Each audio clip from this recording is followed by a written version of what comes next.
Aquí tenemos nuestra textura de madera y vamos a ver cómo funciona este sistema de capas. Vamos a abrir un documento nuevo y voy a crear una capa nueva. Voy a crear una selección y la relleno de un color.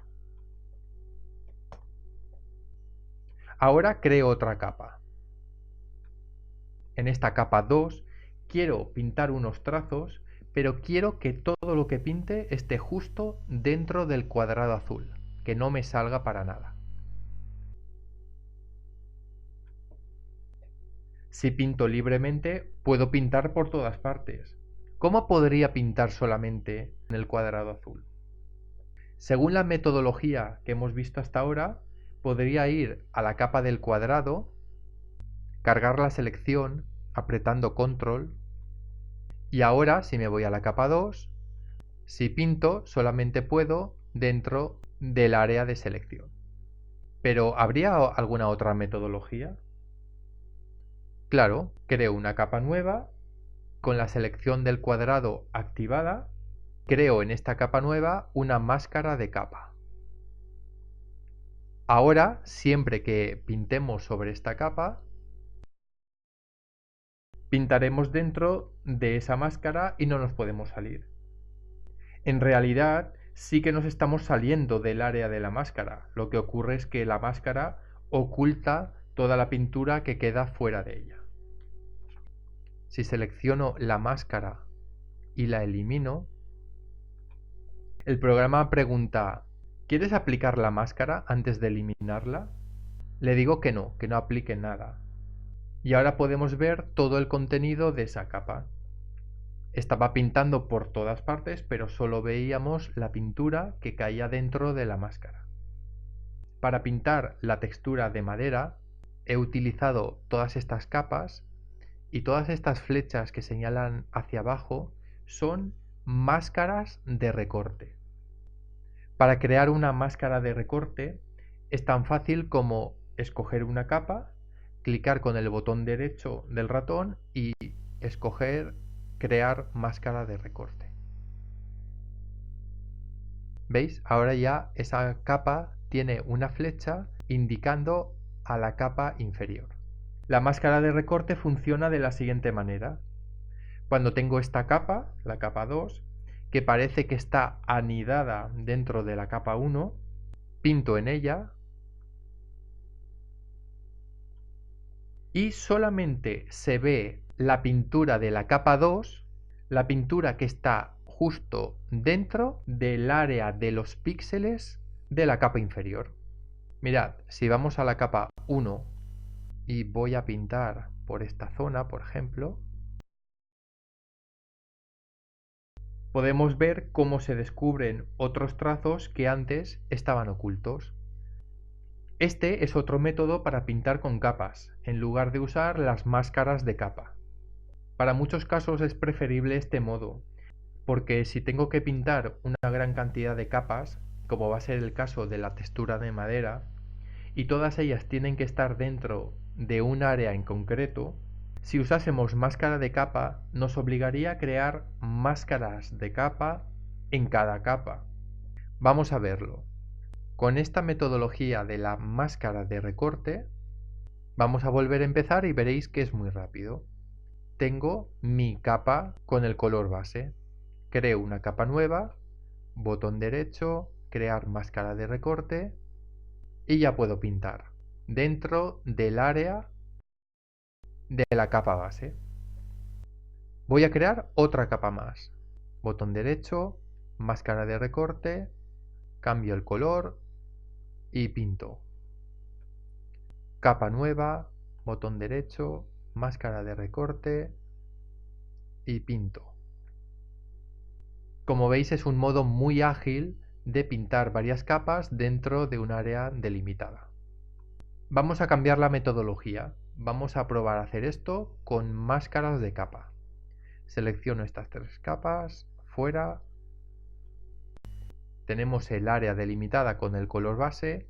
Creo una capa nueva. Voy a la capa 1.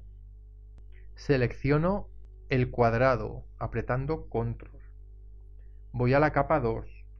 Creo la máscara de capa. Ahora selecciono la capa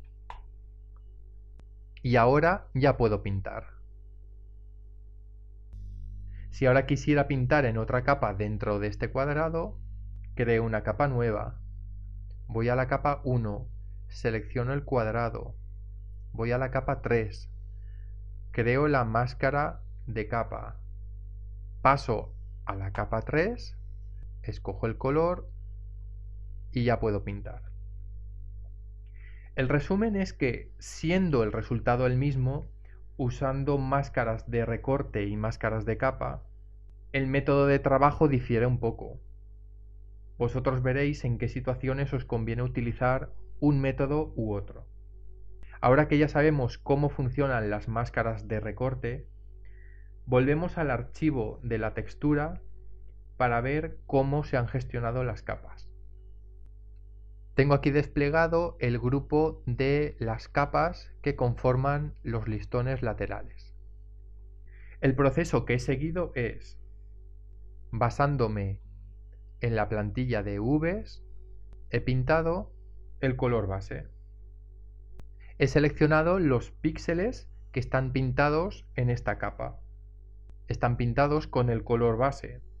Todo lo que pintemos en las capas superiores, aunque nos salgamos, se verá solamente en estas dos áreas. Y así he ido pintando las variaciones, las fibras, las grietas grandes, pequeñas y las sombras finales. Si cierro este grupo de capas y abro el grupo de los listones superior e inferior,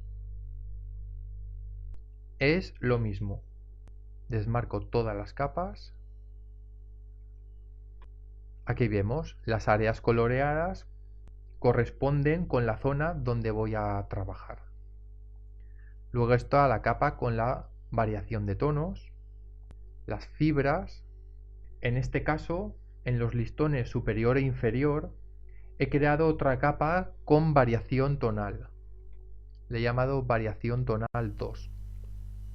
Esta capa la he pintado después de haber pintado anteriormente las grietas. Al principio tenía esto, el color base, la variación tonal, las fibras y las grietas. Y luego ha sido cuando he creado esta variación tonal 2. Para pintar una variación de color teniendo en cuenta la posición de las grietas. Estas pinceladas no son aleatorias, sino que se adaptan a la madera, a las grietas. Estas pinceladas tienen una curvatura, se adaptan a la topología, digamos, de la madera. Después tenemos la sombra interior y la sombra exterior. Y ya está. Aquí tenemos todas estas capas que conforman la textura de los listones. No es lo mismo pintar de arriba a abajo que de izquierda a derecha.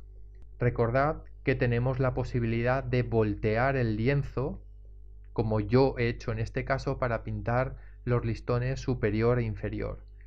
He venido aquí a donde está la herramienta de la mano, mantengo pulsado y aparece la opción de rotar la vista.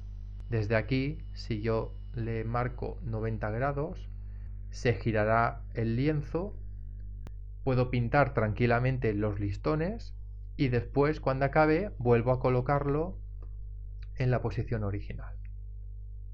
Como última capa añadida está el motivo del ancla.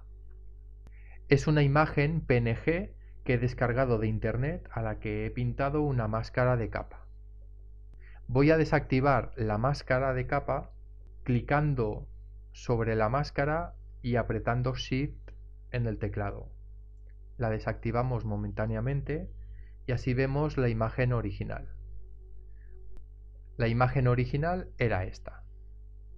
Esta imagen la he añadido a todo el grupo de capas, la he coloreado de rojo y luego le he pintado esta máscara para que se perdiera la perfección de las líneas del dibujo. He usado pinceles con texturas, de los que vienen por defecto en Photoshop. Después he colocado esta capa en modo superponer, para que se integre mejor con los tonos que hay por debajo. Y este ha sido todo el proceso. No os digo que haya sido fácil porque lleva su tiempo, pero el método de pintar esta textura es el mismo que se ha usado para pintar la textura del suelo. Color de base, variaciones tonales, se añade después volumen y se pintan los últimos detalles. Es siempre el mismo concepto.